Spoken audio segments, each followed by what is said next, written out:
Esta historia es un poco larga, pero me gustaría compartirla ya que me la contaba siempre mi abuelita y mi mamá.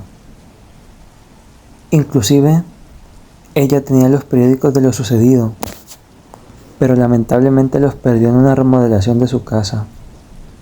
Y es algo que he contado a varias personas, pero ninguna me cree.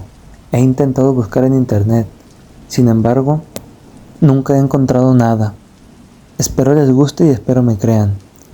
Ocurrió por ahí del 79, en Morelia, Michoacán. Todo pasó una tarde-noche. Eran por ahí de las 7, cuando apenas empezaba a oscurecer. Mi mamá estaba haciendo la cena en su fogón, cuando de pronto escuchó un estruendo como si hubiese caído un rayo. Y al pensar que fue eso, subió a la segunda planta a extender su ropa. Ella cuenta que al ir subiendo las escaleras parecía que al subir cada escalón, el poco sol que quedaba ya no existía. Y comenzó a rezar, porque en ese tiempo hubo las famosas tinieblas, que es una historia que en otra ocasión les contaré. Al finalmente llegar a la segunda planta, lo que vio le hizo pensar en el fin de los tiempos. En el cerro del Quinceo, unas luces que iluminaban casi como el sol empezaron a salir de entre los árboles del cerro, y de nueva cuenta se escuchó otro estruendo. Mi mamá no pudo contener el miedo y bajó corriendo a decirle a mis abuelitos. Mi abuelita inmediatamente supo que no era bueno. Al carecer de luz eléctrica, esa noche apagaron todas las velas, solo dejaron un cirio pascual. Mi abuelito fue por mis tíos a la gasolinera donde trabajaban y decía a mi abuelita que la calle estaba sola, sin ningún alma. Hasta parecía como si el diablo se anduviera paseando por las calles de Morelia. Esa noche casi todos estuvieron en vela, y mi mamá dice que ella recuerda que durante la madrugada hubo un momento en que tocaron su puerta, pero no abrieron, y volvieron a insistir, tampoco abrieron. La razón fue que por debajo de la puerta se veía una luz muy chiquita, pero repito, al esa zona carecer de energía eléctrica no podía ser algo bueno. Y así transcurrió la noche, con ruidos extraños, con sirenas de patrullas, con el ruido de los camiones de los soldados, con el miedo tocando la puerta, y con las familias morelianas rezando para que nada les pasara. A la mañana siguiente, lo primero que hicieron fue prender el radio, y sí, en todas las estaciones estaba eso que ocurrió. En el cerro anoche bajaron los marcianos, abducieron a un señor que vivía en el cerro, van a volver a bajar. Todo eso y más se escuchaba en la radio, se leía en los periódicos y se murmuraba en las calles. A pesar del miedo, mi mamá salió a trabajar al igual que mis tíos, porque al ser de una familia muy pobre, el hambre en ocasiones pesa más. Mi mamá vendía tortas y todos los días iba al mercado de abastos a comprar las verduras, y ese día no fue la excepción.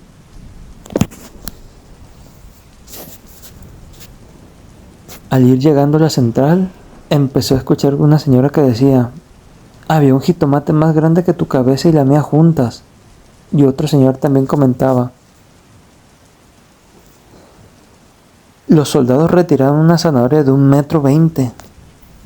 Mi mamá se acercó y preguntó que de dónde retiraron esas cosechas, y le dijo un señor: ay, hija, del cerro del Quinceo. Se llevaron toda mi cosecha. ¿No ves que los marcianos hicieron experimentos anoche? Mi mamá no les quiso creer y no le tomó importancia a sus comentarios. Hasta que en la tarde, por ahí de las 3, llegó a su casa. Al llegar a casa, mi abuelito le dijo: mañana no van a trabajar y tampoco pueden salir después de las 7. Hay toque de queda. Mi mamá les contó lo que escuchó en el mercado y mi abuelita muy seria le dijo: pues lo creas o no, hace rato fui a checar nuestra milpa y los elotes se dieron mal, muy grandotes, pero muy feos, y ayer todavía no se daban.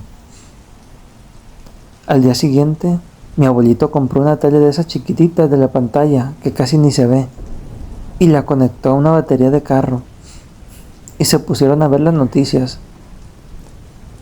Encontraron cerca del cerro del Quinceo verduras que medían más de metro y medio.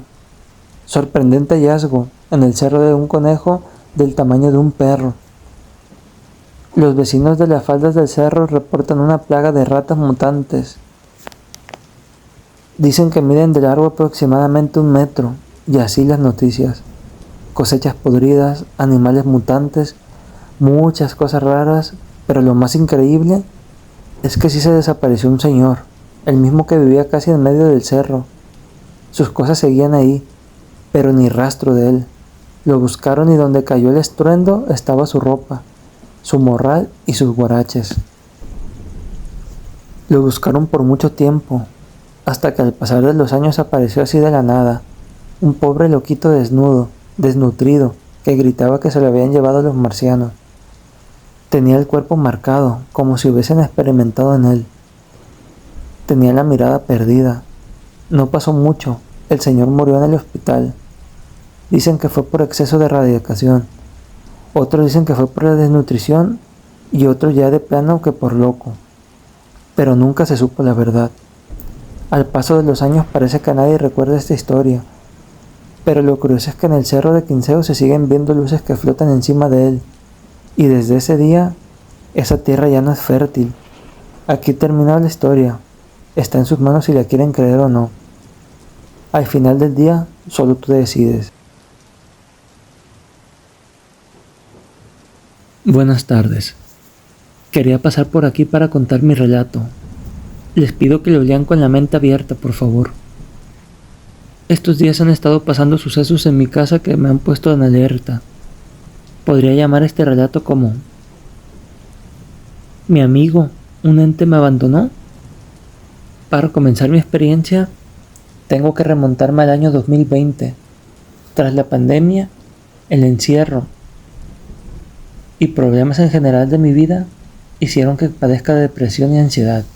En ese tiempo mi cuarto era cerrado. No tenía ventanas ni entradas de luz. Era muy oscuro y a mí me gustaba estar así. Pero sin embargo, después de un tiempo comencé a ver una silueta de una persona. No tenía rostro, pero nada. Solo era una mancha negra con forma de humano. Creo que como cualquier persona al principio me dio mucho miedo. Esa sombra solía parar en la esquina de mi cuarto. Comencé a tener insomnio, pues su presencia me molestaba. Mi cuarto comenzó a cambiar. Se hizo muy húmedo. Salió una mancha negra enorme en el piso. Comencé a encontrar animales y bichos muertos debajo de mi cama. Mi familia pensaba que era algún tipo de problema mental. Estuve en tratamiento psiquiátrico y aún seguía viendo esa sombra. Un día, ya cansada de eso, cambié mi cuarto con mi hermano.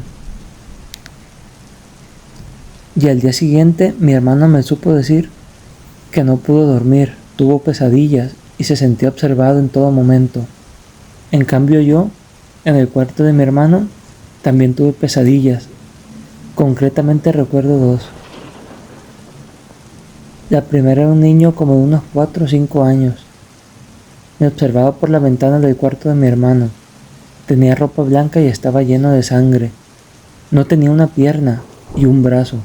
Era muy blanco y los ojos rojos.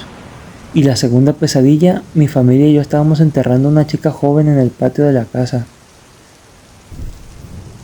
Después de esto, mi hermano consiguió agua bendita y estuvimos durmiendo con eso debajo de nuestra cama. De ahí ya no tuvimos más problemas. Pasaron años y no tuvimos ningún problema. No fue hasta el 2023 que me cambié el cuarto de mi hermano, tras que él se fuera de la casa. Fue ahí cuando volví a ver esa sombra. Todo el día me sentí observada, en mi cuarto, en la cocina, en las noches, a cualquier hora. Su presencia ya dejó de molestarme y me hacía sentir acompañada. Sufro de depresión desde la pandemia, así que cada que me sentía mal o me daba un ataque de pánico o ansiedad, sentía que esa cosa me acompañaba y me escuchaba. De cierta forma se volvió especial para mí. Hace unos meses esa cosa se acercó a mí, se sentó en mi cama y me agarró los brazos. Tenía una sensación entre miedo y satisfacción. Sin embargo, lo que realmente me preocupa ha estado pasando hace unas 2 semanas. Una noche antes de dormirme cerré mis ojos y sentí que alguien se me acostó encima. Como la famosa frase, se me subió el muerto. Sin embargo, cuando abrí los ojos no había nadie y no había esa sombra. Fue la primera vez que sentí tanto miedo y sentí que esa sombra ya no estaba conmigo. A partir de esa noche ya no siento esa sombra conmigo, siento que hay algo más que lo sacó. Desde esa noche mi perrita le da mucha ansiedad de noche, pasa toda la noche aullando porque quiere entrar a dormir a mi cuarto. Pasa todo el día conmigo y no se quiere despegar desde que esa sombra se me fue, me siento desprotegida. He comenzado a escuchar risas en la madrugada y comenzaron a aparecer arañones en la pared y en el closet. Me da miedo pensar que hay más que esa sombra, pero realmente no sé qué hacer y no sé qué sea. Muchas gracias.